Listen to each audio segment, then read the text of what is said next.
Buenas tardes, estamos aquí con la compañera Mariana, la docente de formación, que nos va a compartir su experiencia y su proceso de formación a lo largo de estos 2 meses. Muy bien, Mariana. ¿Podrías decirnos qué fue lo que te motivó a entrar en esta carrera? Realmente no tenía alguna motivación alguna de estar aquí en esta carrera. No tenía alguna noción si es lo que realmente quería hacer. Yo tenía pensado en estar en otra carrera, en algo más, porque no sentía ser maestro algo que iba a ser para mí. Sentía que era muy ajena a esta licenciatura, pero al final de cuentas me la recomendaron mucho, no solamente por su costo económico, de que es una carrera muy barata, sino también por las oportunidades de trabajo, que en cuanto salgas de la carrera, está asegurado que vas a tener tu trabajo en alguna escuela, en una educación en la primaria, para que des ahí clases. Y al final y al cabo, di mis papeles, metí mi registro para quedar en esta institución. Realmente no estudié, no hice el mínimo esfuerzo para quedar aquí. Y al final y al cabo entré en esta institución y fue algo que me sorprendió realmente, que no era de mis planes de estar aquí y aún así lo estoy. Y se me hizo al primer semestre, al adentrarme en la carrera, dejé de tener esa idea de, ok, soy alumno. No, ya no eres alumno, eres un docente en formación, así que tienes que tener ese papel en clave en tu mente. Ya no eres alumno, eres un maestro, tienes que estar formándote día con día, tener habilidades para poder serlo, para poder ser ese maestro que quieres algún día formarte para enseñar a los alumnos. ¿Y qué era lo que no te convenció en un inicio de entrar en esta carrera? Más que nada era como la desmotivación de que yo ya no quería estudiar, ya no quería estar en una institución, en una escuela, ya no quería más que nada seguir estudiando, quería trabajar ya en otra cosa. No tenía la idea aún así de que, ok, ya terminé mi preparatoria, no quería estudiar la preparatoria, digo, ok, es mi descanso, puedo trabajar ahora. Pero al final y al cabo no, me metí a esta carrera y la verdad no la sentí muy difícil de entrar, pero también, como te digo, como tú me dices, ¿cuál fue la motivación, verdad? La motivación de quedarme, pues fueron los contenidos que se fueron abordando a lo largo del primer semestre y más que nada las prácticas docentes, que fue algo que dije, ok, esto es para mí. Me gusta estar en el salón de clases, dando la clase y participar en el salón de clases. Y más que nada ayudarle a los alumnos a que entiendan a su ritmo, a su forma de dar clases, a su forma de enseñar, más que nada. Okay. En tus primeras prácticas o las primeras jornadas a las que fuiste, ¿cuál es la experiencia más valiosa que puedes rescatar? ¿O qué es lo más valioso en general que puedes rescatar? Siento que fue algo muy interesante que el maestro se nos acercara a la mano y dijera, mañana no voy a venir. Tal cual, no voy a venir mañana, vas a tener que dar clases tú. Y yo, pues, no puedo decir que no, porque sé que él tenía necesidad, porque tenía que ir a una cita médica, al igual que tenía un segundo trabajo el maestro. Entonces dije, muy bien, sé que usted no puede faltar, porque también porque estaba haciendo las actividades o proyectos, entonces no podía faltar y dejar ese día pasar, porque el día lunes tenía que entregar ese proyecto de forma general con los padres de familia y también en la dirección. Entonces yo dije, bien, yo entro, yo doy clases, nomás veo los contenidos principalmente o los temas que tengo que mostrar mañana para tener al menos una planeación, una idea base o una información para poder sacar adelante el trabajo y también el proyecto que se tiene que realizar y las actividades durante clases. Y algo bonito que se me hizo fue que todos los alumnos, todos los niños no ponen atención, son muy, se puede decir como muy distraídos, entre comillas, porque no puedes identificar a un niño su condición en salud mental. Entonces, era de que los niños desde el principio, en cuanto llegué, me prestaban atención, había estrategias que incluso implementaba para que guardaran silencio. Había alumnos que de verdad tenían que pararme, estar cerca de ellos, decirles, oye, ¿qué están haciendo? ¿En qué les puedo ayudar? Y eso fue que incluso a ella les motivó para seguir el trabajo y seguir con esa sincronía, ese seguimiento de actividades para que sigan terminando la actividad. Y fue algo bonito que se me hizo de que no solamente esté o no esté el maestro, dependiendo de tu actitud con los niños, van a hacerte caso, te van a realizar y sacar adelante el trabajo. Entonces fue algo que, pasado un tiempo, había niños que de verdad estaban muy reservados y se sentaban a menos atrás, o de plano no hablaban, no conversaban, hasta el final de la segunda jornada de observación del primer semestre. Esos niños se acercaban al pizarrón, hacían las actividades, cada que venía pues, se me hacía extraño de que los niños de repente se me abalanzaban todos y todos me empezaban a abrazar, porque a mí no me gusta mucho que los niños me abracen, no sé, siento extraño, siento extraño de que tengan esa emoción por parte mía. Mencionaste eso de que tenías que implementar estrategias. ¿Qué tipo de estrategias fueron las que implementaste para estar ahí con tu grupo? Primero que nada, era de que niños que a veces tenía muy fácil. Tenías que a veces la modulación de voz, siempre nos ha dicho el maestro, y varios maestros nos han comentado de que la modulación de voz es importante. Porque había veces en las que estabas hablando muy fuerte y tú hasta te cansaba la voz. No sé si les hayan pasado en sus prácticas. Y entonces tienes que a veces bajarla, luego para que guarden silencio, incluso bajarla más. Y es cuando los niños empiezan entre ellos, ¡shh, cállate! Entonces, cállate, está hablando el maestro, no lo estoy escuchando, no lo estoy comprendiendo. E incluso también actividades dinámicas, porque eran niños que eran muy de que, ¿sabes qué? Yo no puedo estar sentado, ocupo salir. Y había como momentos también donde entraba lo socioemocional o la regulación de emociones, de que tenías que estar calmado, relajado por un momento. O la típica que hacían de que manos arriba, manos abajo. O actividades, por ejemplo, como, ¿cómo se puede explicar? De autorregulación. De autorregulación y carga, más que nada. Fuera del aula y dentro del aula, porque al momento de entrar al aula, no sé si han observado y han notado, que los niños empiezan a empezar a moverse mucho, a andar hablando demasiado entre ellos. La comunicación por la emoción sentida fuera del aula de clases. Y ahora, volver en el aula, era volverlos a calmar, autorregulación. Y nuevamente, ok, ya aprendimos este tema, volver a retomar lo aprendido y ahora englobarlo en un nuevo conocimiento para fortalecer el conocimiento pasado. Y de que, ok, aprendimos esto, ahora con eso que aprendimos, seguir, y de ahí seguir. Y así que sea el mismo conocimiento, pero más reforzado, porque los niños son así. Siempre parten por un conocimiento base y de ahí le implementan más información. Y es algo que no sé, ¿te gusta? Es una diferencia muy grande entre repetir y seguir enlazando los conocimientos. Es algo que a mí me enseñaron también en la preparatoria, de que eran varias materias, sí, ok, eran diferentes materias, una nada parecida a la otra, una era física, otra química, otra español, pero de una forma u otra, entre los temas, se entrelazaban en todas las materias. Y era de que lo que aprendimos en esta materia se está implementando en la otra. ¿Sí ves? Es otra perspectiva de otro tipo de recurso de otra materia, pero es el mismo tema. Y eso era algo que a mí me gustaría incluso implementar ¿cómo se puede decir? En mi forma de dar clases, eso de que el niño le vea coherencia a lo que estás aprendiendo y lo ¿cómo se puede decir? ¿Lo podría aplicar en su vida? Lo puede aplicar en su vida diaria, cotidiana, y si pasan los años se va a acordar de ese conocimiento, va a decir, yo me acuerdo de eso, y implementarlo y que pase la idea esa. Es un poco como la perspectiva del trabajo por proyectos, ¿no? En que las materias se enlazan y al fin y al cabo los niños adquieren el conocimiento sin tomar por separado las asignaturas. ¿Qué piensas acerca de esa forma de trabajo, los proyectos integradores?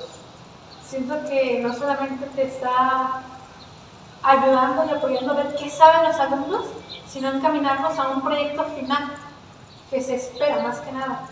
Y en este caso es de que habrá niños, y siempre va a haber niños, que hay unos conocimientos que no nos han fortalecido bien, y al momento de, en conjunto, de forma colaborativa entre todos los del grupo, se empiezan a ayudar entre ellos, esa forma de aprender ese conocimiento les ayuda y les abona y les beneficia más que nada.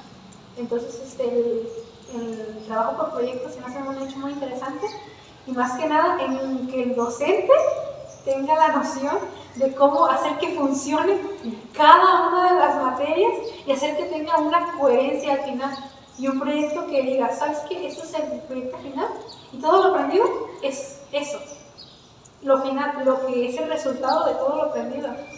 Y siento que hay que echarle mucha cabeza entre los maestros para poder hacer ese proyecto, como en la actividad de Pepe Chuy, el maestro. Realmente a mí se me dificultó en primera instancia como cómo acomodar todas esas materias para que tenga una, ¿cómo se puede decir? Una coherencia, un sentido, así como tú dices, un sentido, para que sea, para que sea funcional, porque al momento de tener español y luego ciencias naturales y luego una materia y otra, y educación física es como que, ok, ¿cómo voy a poner todo lo englobado, todos los propósitos de cada materia, cada actividad que tienes que generalizar dependiendo del grado y tu grupo, y el contexto interno y el contexto externo de todo lo que engloba, hacer que funcione? Y es algo que se me hace muy, ¿cómo se puede decir? Muy difícil, muy bueno de hacer y realmente vale la pena. Realmente vale la pena hacer el trabajo por proyectos porque son conocimientos que se engloban y se entrelazan y no sé, se hace muy bonito. Es una buena forma de enseñar y dar clases. Es difícil, pero no imposible. Exacto, difícil y no imposible. Además del trabajo por proyectos y enlazar las materias, en tus jornadas de prácticas, observación, ¿viste algunas otras formas de trabajo diferentes, algo que te haya llamado la atención, tanto en las jornadas en el ambiente urbano o en el ambiente rural? Muy bien. Hablando de ambiente urbano y rural, fue algo que yo creo que desde la primera instancia sabía, ok, esto no es ni igual, pero ni parecido, pero sí va a ser muchas cosas diferentes. Pero entre ambas tienes que ver un balance entre lo bueno, lo malo, lo que te puede beneficiar y lo que puedes necesitar para estar, ¿cómo se puede explicar? Los elementos necesarios que puedes tomar.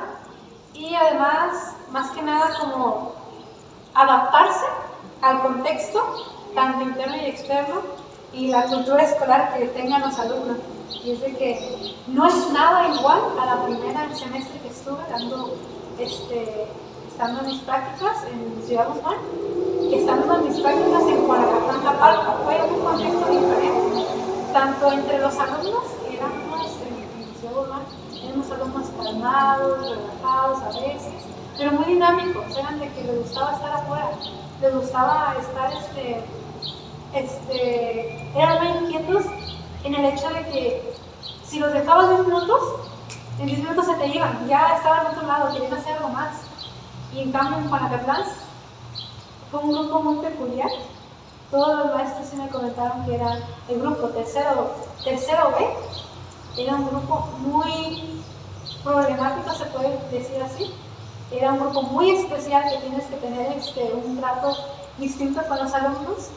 Y había unas formas de pensar diferentes entre un niño y entre otro, porque pues cada niño es un mundo, lo sabemos, pero eran diferentes niños que tenían una actitud diferente, unas actitudes diferentes, una forma de pensar diferente, tenían problemas familiares diferentes entre uno y otro, y entonces en todos en conjunto era de que era un caos completamente, era un caos, porque ni siquiera tenía esa forma de que el maestro los guíe a cada uno de los niños, porque el maestro, lo noté, lo observé, no se daba a dar la tarea de analizar a esos niños, de apoyarlos, de guiarlos como el maestro que es y como se espera que los maestros los guíen.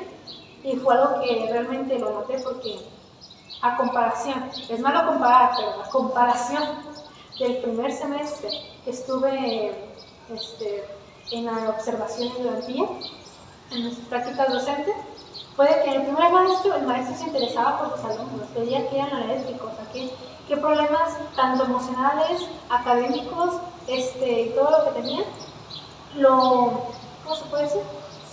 He tomado en cuenta para sus clases, para así enseñarles de acuerdo al conocimiento de los niños, a cómo se les puede expresar, al arte más que nada de enseñar, ¿sabes? El arte de enseñar.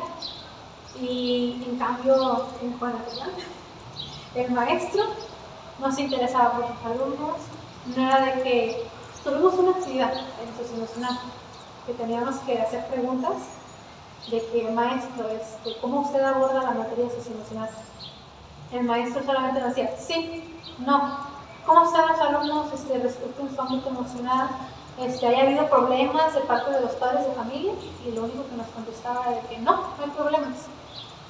Y uno estando ahí de manera indirecta o directamente, sin solamente observar, ves que los niños realmente no están bien. Debería haber un seguimiento.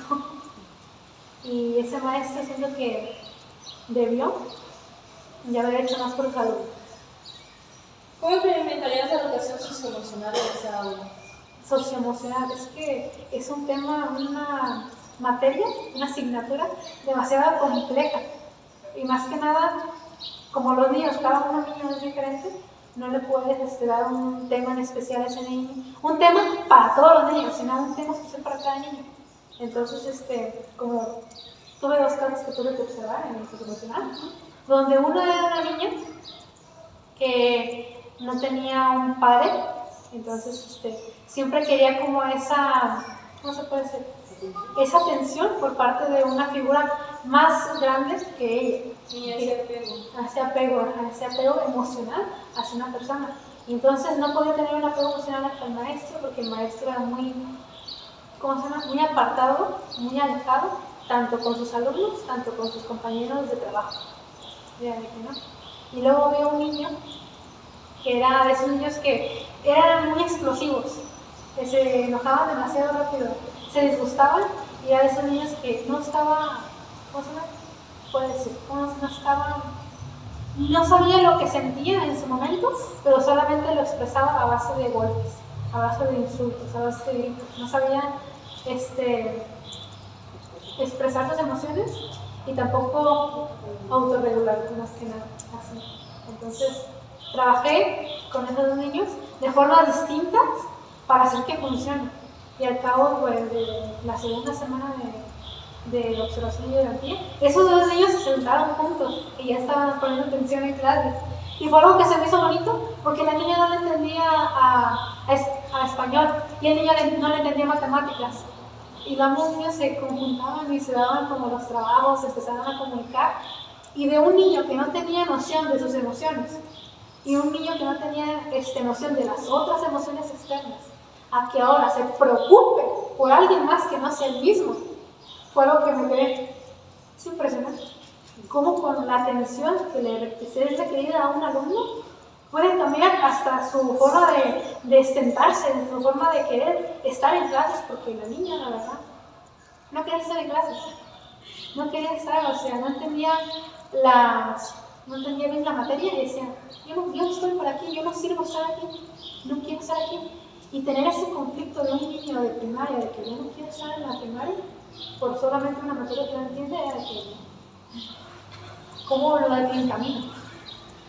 Y sí, y fue un trabajo que se me hizo muy bonito, a poder ayudar a esos dos niños, ayudar a los demás niños de manera directa o indirectamente, y al igual que con mi compañera Yasmin, a mí se me complicó mucho el hecho de compartir el aula, no solamente con el maestro, sino con un compañero, un dúo, una amiga.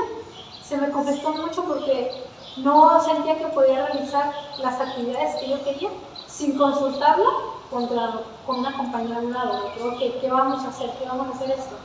Porque no sentía la disposición por parte de ella, ni el seguimiento de parte mía. Así que fue muy conflictivo eso de trabajar en unas con mi compañero.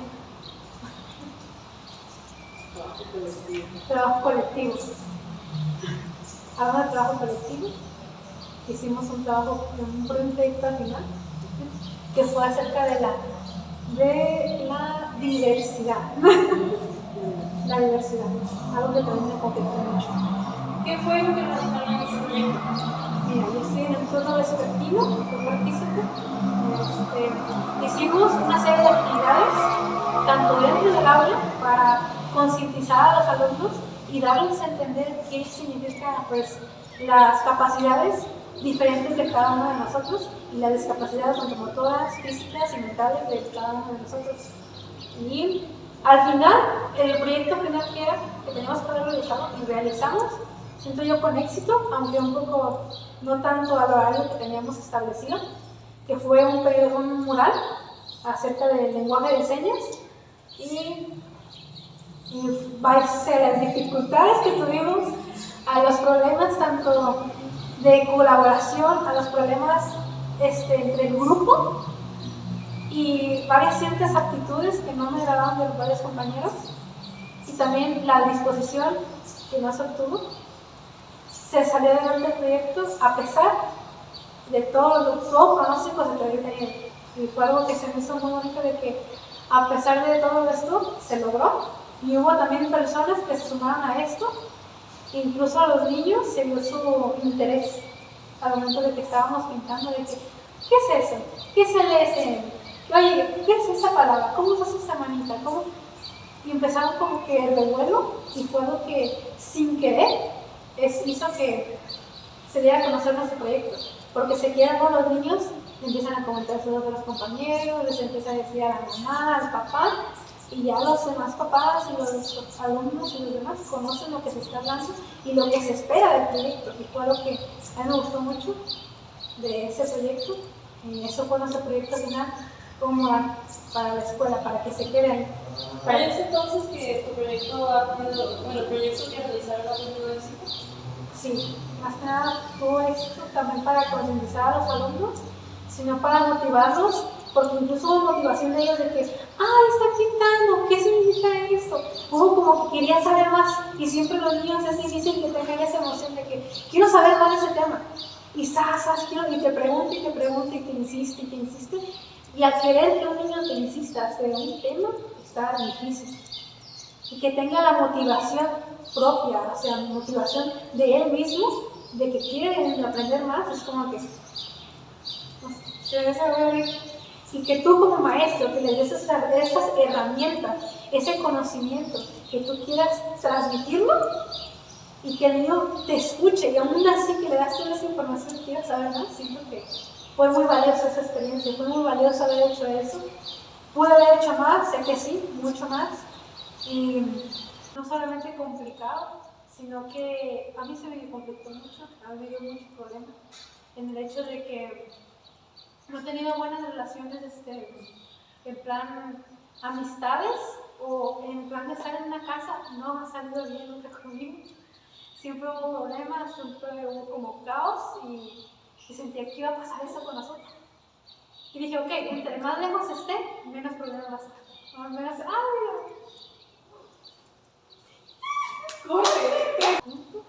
siento que fue una buena organización, más sin embargo creo que hubiéramos mejorado y yo también lo hubiera colaborado más, tanto en las decisiones, tanto en las cabañas, tanto de forma institucional en el ámbito docente, porque había actividades que se tuvieron que realizar entre todos, o hubiéramos hablado más y yo me hubiera acercado más con ellos. Es una experiencia que el trabajo colaborativo, pues siento que no fue suficiente, pero a comparación del primer semestre, que de plano era de que yo solamente hago las cosas que tengo que hacer y de ahí que fluya. Ahora, hacer parte de algo, estar con una compañera al lado en el salón de clases, y aparte, ver a los mismos compañeros del turno vespertino, tanto dentro de la escuela, tanto fuera, y más que nada estar pues, prácticamente siempre con ellos, fue una experiencia muy buena, una experiencia grata, a pesar de las dificultades, se salió adelante.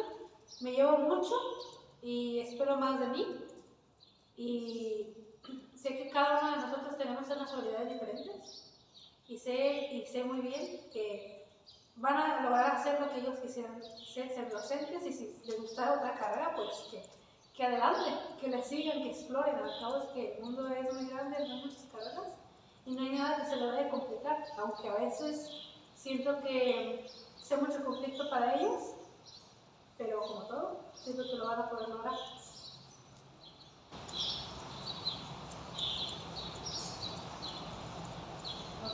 Antes mencionabas que es muy importante que el maestro sea una guía. Como dijiste, el maestro de tus jornadas de Juanacatlán no fue lo que esperabas, se podría decir. ¿Cuál consideras que es el papel del maestro dentro del aula? Dentro del aula.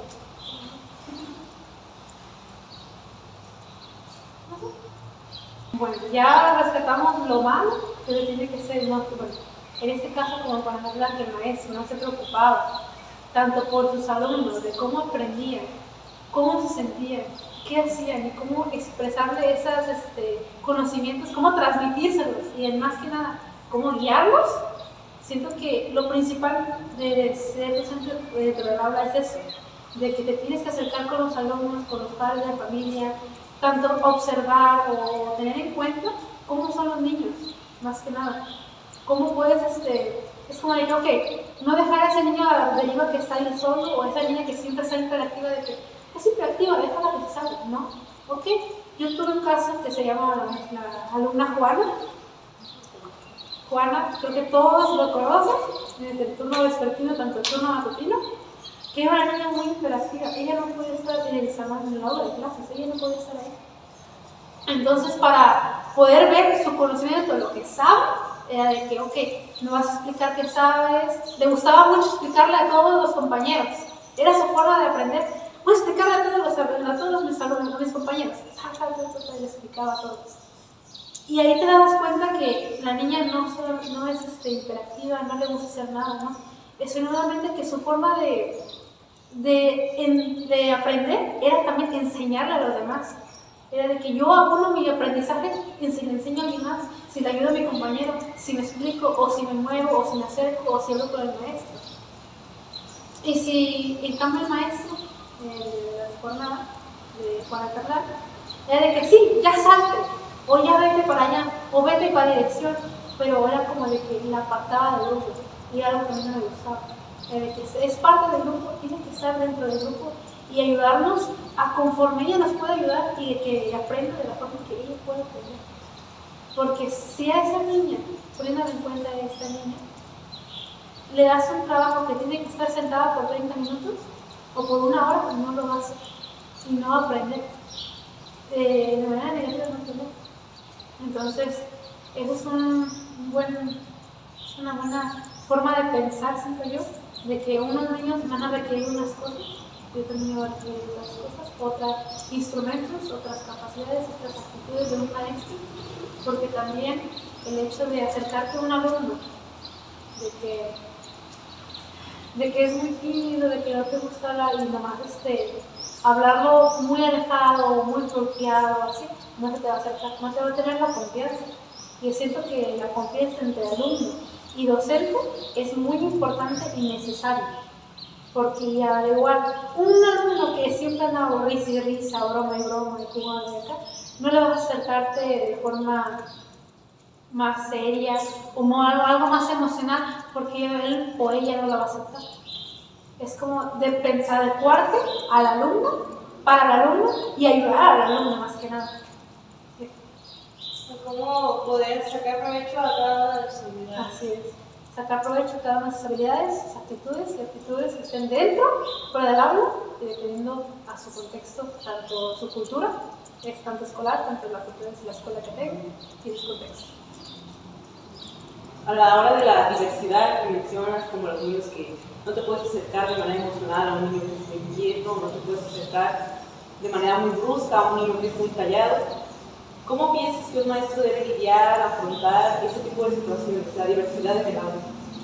Siento que ya sería, no puedes tener un tiempo porque el tiempo es muy vital para un docente. Siento que no puedes estar uno por uno entre cada uno, no puedes hacerlo, pero mientras un compañero termine, un alumno termina, ok, mientras terminó, le voy a dar otra actividad o voy a acercarme con él o voy a hablar con él mientras los demás están haciendo su actividad. no puedes posponer la clase por prestarle atención a un alumno. Eso es imposible. Pero más que nada, siento que si ya tienes como una tipo bitácora, se puede decir, una bitácora, que este alumno es así, yo no puedo trabajar con este alumno de esta forma. Muy bien. ¿Qué dinámica, qué puedo hacer para que funcione? Más que nada. ¿Qué receta puedo colocar a ese alumno para que funcione y para que funcione en conjunto con los demás? Algo que yo realicé en mi primera jornada fue que noté que había alumnos que eran unos líderes natos, de que, ok, vamos a hacer esto, ¿qué hacemos aquí? Y veía que el maestro los tenía separados por un grupo. Y yo me quedé, ¿por qué lo tienen separados por grupos? ¿Verdad? Y fue en eso que me di cuenta y me di la tarea de que un alumno tenía diferentes habilidades, cada alumno tenía diferentes habilidades y los conjuntaba y hacía un equipo que funcionaba bien. Y funcionaba bien, y a veces había momentos en que el mismo maestro los cambiaba de lugar, los modificaba, los ponía más enfrente, los ponía atrás. Esa forma de acomodar el aula fue muy importante para ellos porque había niños que también de plano no querían hacer nada, y al acomodarlos con un equipo que funcionó muy bien. A la segunda semana de la jornada de observación en el primer semestre ya sabían ver mejor, ya tenían habilidades tanto académicas como también sociales, que ya que mismo se quedé sorprendida de que cómo lo hizo maestro. Y ya fue cuando me comentó, es que lo que pasa, hay alumnos que funcionan con unos y hay alumnos que no funcionan con otros. Tienes que ver ese balance entre un compañero y otro y cómo se pueden beneficiar ambos. Y fue algo que me quedé, que es verdad. Aquí implementas mucho la teoría de Vygotsky, que menciona que los niños aprenden de unos de los otros, ¿verdad? Sí, así es. Todos aprendemos de todos y siempre va a ser eso. De que, quieras o no, tenemos una idea base, una ideología nuestra, una ideología propia que hemos formado a lo largo de nuestro tiempo. Y al momento de que conozcamos a otra persona y que te cambie el paradigma totalmente, como un ejemplo entre nosotros, de que mi paradigma es muy, esto es y ya.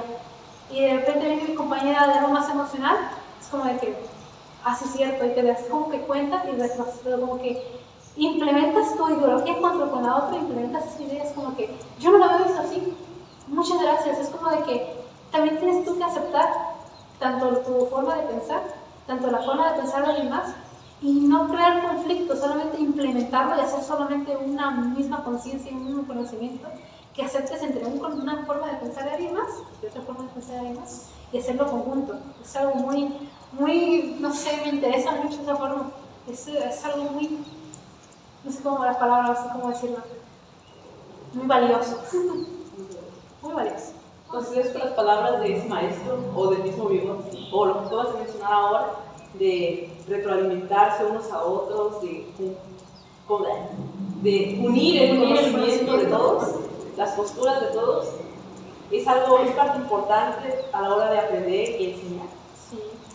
Tanto, bueno, vamos a hacerlo de manera de que la última clase que tuvimos con el maestro Vittorio, cuando estábamos hablando acerca de la planeación, no sé si se acuerdan bien, pero la planeación.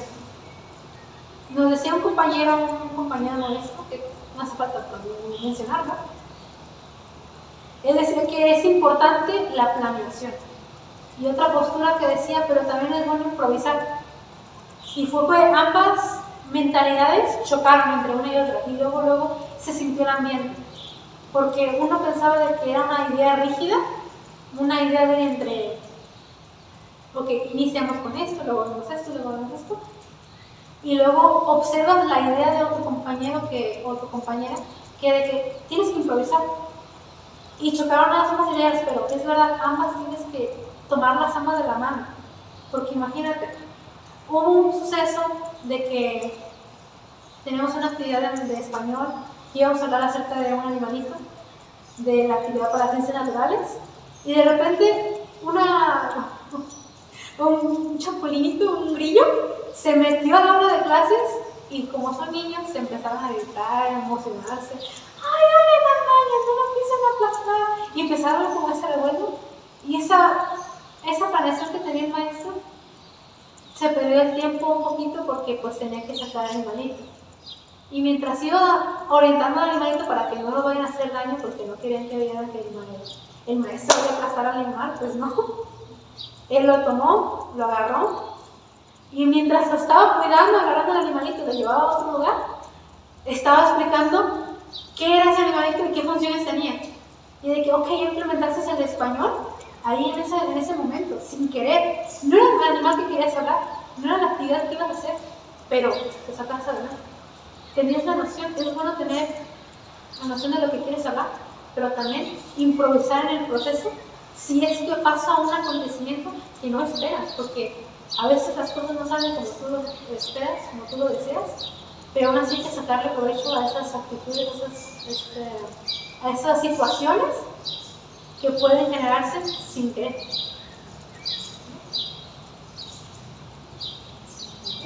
Con todo lo que nos has comentado en estos momentos, lo que nos has contado de tus experiencias, de lo que has visto en otros maestros. Al inicio también nos mencionabas que una de las cosas que te motivaron a hacer esta carrera eran los temas que veías en clase. ¿Podrías contarnos algunos hitos acerca de algunos temas que te interesaron?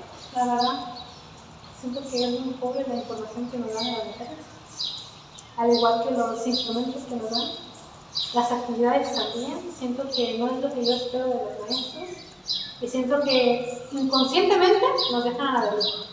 Es la primera escuela en la que he estado que no me apoyan, me dan la guía de lo que se tiene que hacer, tanto en el encuadre, tanto con las actividades o lo que se tiene que ver. Y siento que también es parte de las autoridades mayores, no solamente de esta escuela, de que no te dan una noción de lo que es el tema.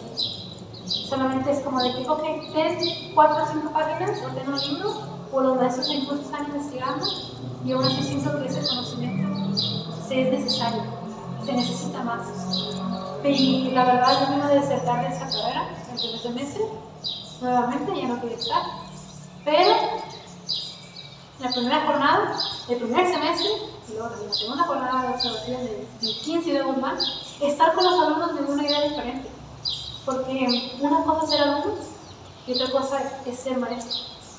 Y ser alumno, la verdad, no me agrada para nada. Pero estar 3 días sin una improvisación, sin una, ¿cómo se puede decir? Sin una autoridad presente con los alumnos y ver que funcionó, ver la dinámica que tenía y la forma de cómo ayudar al grupo, cómo apoyarlo, funcionó. Y ver que los niños son así que agarraban ese sentimiento, esa emoción por ti y ese sentimiento de como sensibilizar a los niños de que maestro no se vaya. Siento que a mí pues, se me partió en el corazón porque decía, no, yo no quiero ir, yo digo, a mí se me hizo muy bonito de que estar con los niños presentes y tener en cuenta lo que impactas en los niños como siendo maestro, fue lo que dije, eso es para mí, esto es para mí. Yo no quiero ser como esos maestros que solamente te dejan a la vida, quiero ser esos maestros que te guíen en tu proceso, en tu aprendizaje, tanto fuera en tus problemas familiares, si es que se puede, y si es que tenemos esa línea delgadita entre lo formal y lo informal. Siempre estar en lo formal, claramente, sin pasar ese límite. Y siento que es algo muy impresionante. Lo que puedes hacer, lo que puedes llegar a motivar a los alumnos y lo que puedes generar dentro de ellos, a lo largo, mediano y a lo corto plazo también. Es algo impresionante. Ok, a lo largo de lo que nos has comentado sobre los maestros, sobre tus experiencias, sobre tu propia perspectiva, ¿crees que puedes decirnos cuál es tu noción, tu visión de cómo serías como docente? Muy bien. Ahora, teniendo en cuenta esa pregunta, hicimos un documento con esta materia y se me hizo muy interesante porque quería retomar como la idea tuya, que era de que yo tenía un maestro que era así, y me quedé. Madre mía, yo he tenido un maestro que ha sido así. Y fue cuando retrocedí y me di cuenta que nunca tuve un guiamiento de un maestro. Ok, ¿qué tengo que hacer para que personas como unas u otras personas, otros alumnos, se sientan parte del grupo, se sientan parte del compañerismo que puede haber o no puede haber. Y fue lo que me quedé. Pues no, nomás he tenido a lo largo de mi vida 2 maestros. Una maestra que de manera inconsciente me inspiró a estar aquí, porque fue cuando fue en la preparatoria, se llama Ana Rosalí. Fue una maestra que ella daba artes y daba todo lo que tenía que ver con la materia artística, y fue lo que dije, a mí no me interesa arte, la verdad. No me interesa, ¿por qué tengo esta materia? Y de repente, que de la nada tener un poco de atención de que, mira, este es mi proyecto, este es el trabajo que vamos a hacer, vamos a ir a tal lado. Es como que, a mí no me interesaba ese tema, pero por alguna extraña razón estoy interesada en esto. Y fue de que no solamente la maestra te daba interés, te daban ganas de aprender más. Sus formas de dar clases eran muy dinámicas, eran de que, o también de que fuera de clases, al aula, incluso nos realizaba viajes para ir a otros lugares, de que, de una manera indirecta, era de que me gustaría ser como esa maestra. Porque no solamente estaba contigo, tanto académicamente, sino que puedes acercarte en cualquier tiempo o hora del día, o mandarle un mensaje y te iba a decir, muy bien, y ya te encaminaba en ese proceso. O si tenías un problema familiar, también te escuchaba y te decía, wow, qué buena maestra. O de que, y si te veía muy lejos, o sea, de que, ven. Y de manera, no sé, era una forma de hablar con ella muy dinámica, muy informalmente formal también. Es como que fue extraño hablar con esa maestra, porque me dio un buen sabor de boca con esa maestra, ¿verdad? Y luego nos platicaba que ella estudió, su hija está estudiando aquí, y luego nos platicaba de sus historias, platicaba de lo que ha vivido y lo que ha pasado siendo maestra, y dije, wow, yo quiero, a pasar de todo pronóstico, lo que venga y lo que vaya a venir, ser como esa maestra. Así. De que si tengo que irme a andar en el lodo y andar, no sé, a hacer lo que tenga que hacer, con tal de estar en clases, es como que tengo que hacerlo. Yo quiero hacer eso. Y más que nada motivarme a hacerlo. Sí. Y junto con otro maestro más, que ahora es mi doctor, me contó su historia de ser egresado de aquí. Y me dijo, tuve 24 años siendo maestro de primaria. Y dije, wow, 24 años siendo maestro de primaria. Y aún así también estuve estudiando por una temporada para ser maestro de secundaria. Entonces, no le bastó solamente conocimiento de primaria, sino que quería hacer también de secundaria. Y después fue de bachillerato, y después fue médico, y luego de ahí fue un doctor, que es como que todo ese conocimiento no se quedó solo en primaria, siguió englobando ese conocimiento y siguió compartiéndolo. Y me comentó, ahora al día de hoy voy a Veracruz, fui a Veracruz y se me acercaron 3 alumnos míos. Y a mí me asustaron porque llegaron con toda la confianza y dijeron, oiga maestro, ¿cómo se me ha pasado? ¿Cómo está? Y fue algo que a mí me pasó mucho, como después de 24 años que no he hablado con ellos, me siguen hablando, siguen estando conmigo y me hablan con esa confianza. Y fue de que yo quiero ser ese maestro de un día. Fue maestro que tuvieron un impacto. Es un impacto tanto emocional, tanto social, tanto académico, tanto en todos los ámbitos que puede desarrollarse uno como persona, que sea un impacto esa como que voy a ser mejor persona solamente porque el maestro me dijo eso. Fue que tienes como que esa fortaleza, ese tipo de pilar que tienes, de que yo soy consciente de lo que soy capaz, de lo que puedo lograr ser capaz, y sé que un maestro fue parte de eso, de esa habilidad que tiene. ¿Sí? Muy bien, me parece una excelente visión, espectacular. Pero bueno, pues con esto concluimos nuestro podcast de nuestra compañera Mariana Guadalupe Luciana. Y pues muchas gracias a todos por vernos. Gracias por estar aquí, compañera. Muchas gracias por invitarme. Muy interesante. Ajá, nos agarró la lluvia a pasar de todo pronóstico también nuevamente. De que a pesar de que estuvimos a una distancia lejos de la normal, pudimos hacer este podcast. Al igual de que no era nuestra idea hacerlo así de forma individual, pero funcionó. Bueno, Muy bien. Un aplauso para nosotros.